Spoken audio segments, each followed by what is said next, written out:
This past summer, I came across a brief post on social media about Henrietta Lacks. So I went and bought the book. As I read it, I became curious about medical law and what her rights should have been as a patient at Johns Hopkins Hospital. But who is Henrietta Lacks? She was born August 1st, 1920, in Roanoke, Virginia.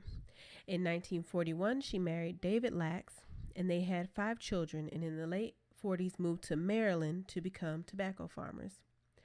Johns Hopkins was a segregated Baltimore, Maryland hospital, and on January 29, 1951, Henrietta went for abdominal pain and bleeding. She was then diagnosed with cervical cancer. During her treatment at Johns Hopkins, doctors removed cervical samples without Lacks' knowledge or permission. Henrietta Lacks later died at Johns Hopkins on October 4th, 1951, at the age of 31. Her cervical cells were then sent to George Guy, a cancer research doctor. What he found in Henrietta's cells would revolutionize medical research and laws as we know it. In HeLa cells, Guy found that these cells replicated and regenerated when all other cells he studied died within 24 to 48 hours. HeLa cells are used to form polio vaccine as well as HPV vaccine. In this presentation, I will discuss how the controversy regarding HeLa cells has played a part in the topic of ethics, human rights, and medical law today.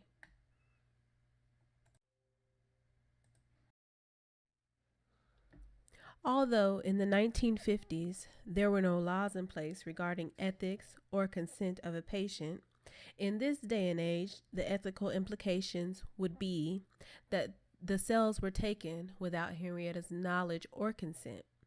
Also, that many companies have made millions of dollars from HeLa cells. A case touching on the subject of cells and personal rights is the 1990 case of Moore versus Regents of the University of California. This case discussed whether a person should or has personal rights to their tissue and cells once they have left their body. This is where informed consent laws come into play. This law states that individuals must affirmatively choose to have their specimens or data used for research purposes. This includes signing a consent form. NIH policy states that researchers are expected to obtain consent from participants to use their data. NIH is the nation's medical research agency, which includes 27 institutes and centers and is a component of the U.S. Department of Health and Human Services.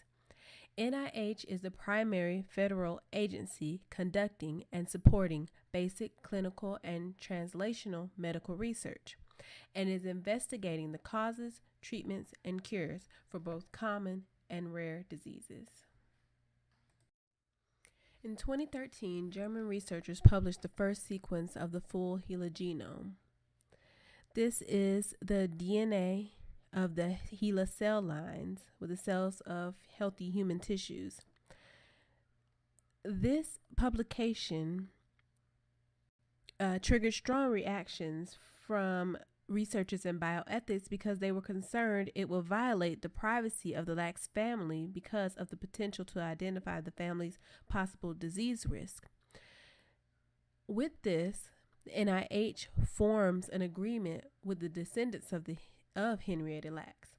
Although there was no monetary compensations, the panel was formed of 6 people, including 2 Lacks family representatives and Rebecca Skloot, the author of The Immortal Life of Henrietta Lacks.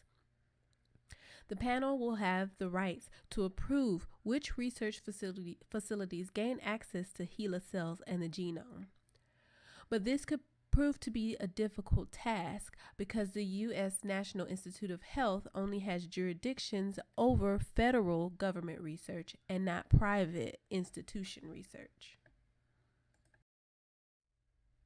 Genetic Information Non-Discrimination Act, GINA for short, is one of the privacy laws of concern for the Lax descendants. They fear that it can be used against them with the publication of the German scientific paper, even though GINA only applies to employers and health insurers. Now their family's potential disease risk has been identified publicly. Also, next, constitutional law.